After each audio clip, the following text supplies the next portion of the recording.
Hello guys, welcome back to my channel. Why has Iran been in a constant state of protest for over 100 years? From the monarchy to the Islamic Republic, the streets have repeatedly erupted. To understand what's happening today, we need to go back, way back, before the 1979 revolution that everyone remembers. The story really begins in 1905 with Iran's constitutional revolution. This was the very first time Iranians demanded a parliament, the rule of law, and limits on the king's absolute power. They wanted their leaders to be accountable, but this dream was crushed by the monarchy with a little help from foreign powers. Still, the desire for representation never died. Fast forward to the Pahlavi dynasty, which ruled from 1925 to 1979. The Shahs, Reza Shah and his son Mohammad Reza Shah, pushed Iran into the modern era. They built railways, expanded education, gave women more rights, and the country got rich from oil. But this progress came at a steep price. There was zero political freedom. The Shah's secret police, the SAVAK, was notoriously brutal. Wealth was concentrated at the top, leaving many behind, and a lot of Iranians felt their traditional culture was being erased by forced westernization. Then came the single event that poisoned everything, the 1953 coup. By the late 1970s, Iran was a powder keg, and when it exploded, everyone joined in. The 1979 Islamic Revolution wasn't just led by clerics. It was a massive, diverse coalition. Students, workers, bazaar merchants, leftists, and nationalists all marched together. They were united against the Shah's dictatorship, the rampant corruption, the overbearing Western influence, and the deep feeling that they had lost their national dignity. The Shah fled, the monarchy collapsed, and Ayatollah Khomeini returned from exile to a hero's welcome.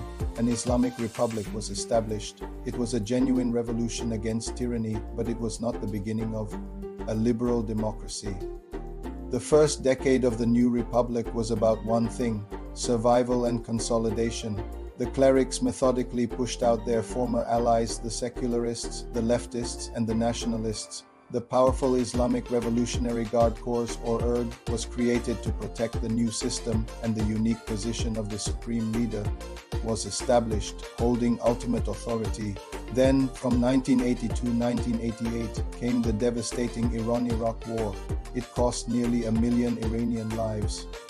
The war militarized society and gave the government the perfect excuse to crush any internal dissent in the name of national unity. It strengthened state control and put any hope for social or political reform on hold for an entire generation. But you can only delay people's demands for so long. The first major cracks appeared in 1999. University students poured into the streets, demanding freedom of the press. The protests were crushed violently, sending a chilling message. Even under the Islamic Republic, reform had its limits. For the first time since the revolution, the frustration of the youth boiled over. Then came 2009. After a disputed presidential election, millions of people joined the Green Movement, peacefully protesting under the simple, powerful slogan, "Where is my vote?" These weren't revolutionaries. They were reformers. They still believed the system could be fixed from within. But the state responded with force, and the movement's leaders were placed under house arrest, where they remain to this day. The hope for internal reform was dealt a massive blow. The protests that followed were different. They weren't about politics anymore. They were about survival. In late 2017 and 2018, economic protests erupted, not in the capital, but in small, working-class towns across the country. People were angry about inflation, corruption, and unemployment. Their slogans were no longer about reform. They were anti-elite and anti-clerical. This anger exploded again in 2019 after a sudden fuel price hike. It sparked nationwide unrest on a scale not seen in years. In response, the government shut down the internet and launched a brutal crackdown that killed hundreds. The message was clear: the system would not bend. The focus of protest had permanently shifted from political reform to economic survival. And then, in 2022, a 22-year-old woman named Mahsa Amini died in the custody of the morality police. Her death ignited a firestorm, but this was something entirely new. This movement was led by women under the electrifying slogan "Woman, Life, Freedom." It wasn't just a protest. It was a rejection of the entire system. Protesters weren't just against the compulsory hijab. They were against the clerical authority and the very legitimacy of the Islamic Republic. Women, youth, ethnic minorities like the Kurds and Baloch, the middle class and the working class all came together. This was no longer about reform. This was about civilization, about the very soul of the nation. So where are we now? The protests continue, but their form has changed. Today, they are smaller, more frequent, and decentralized. We see labor strikes by teachers and oil workers. We see incredible acts of symbolic resistance, like women openly defying the mandatory dress code. And we see a constant battle being waged online, fueled by activists inside and outside the country. Protest in Iran is now a permanent, though fragmented, feature of daily life. The drivers are relentless: economic collapse, crippling sanctions, a worthless currency, massive youth unemployment, gender apartheid, and even environmental crises like water shortages. So why do the protests keep happening? It's because of the fundamental contradiction between the promises of the 1979 revolution and today's reality. The promise was justice.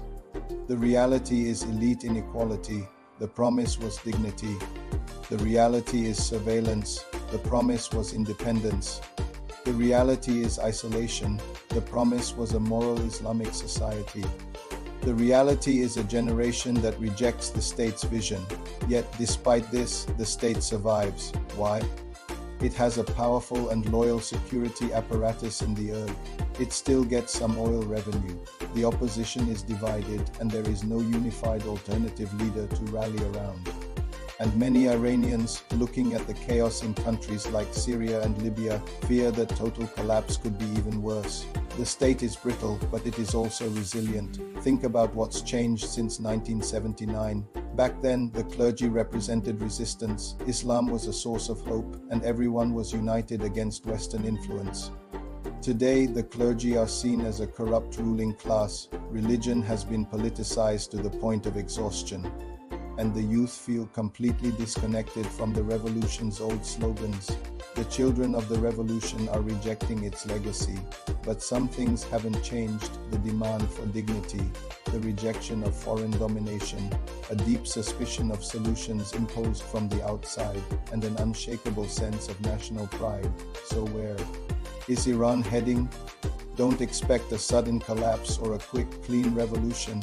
What's more likely is a slow erosion of the state's legitimacy, a cultural defiance that precedes political change, perhaps a negotiated transformation over time, or tragically, a prolonged period of authoritarian stagnation.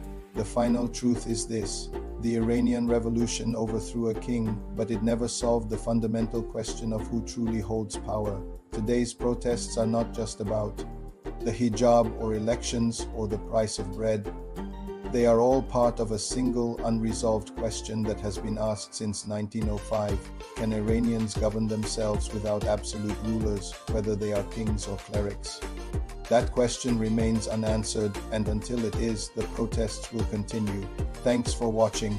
If you found this breakdown helpful, please like, share, subscribe, and hit the bell for more deep dives into the stories shaping our world.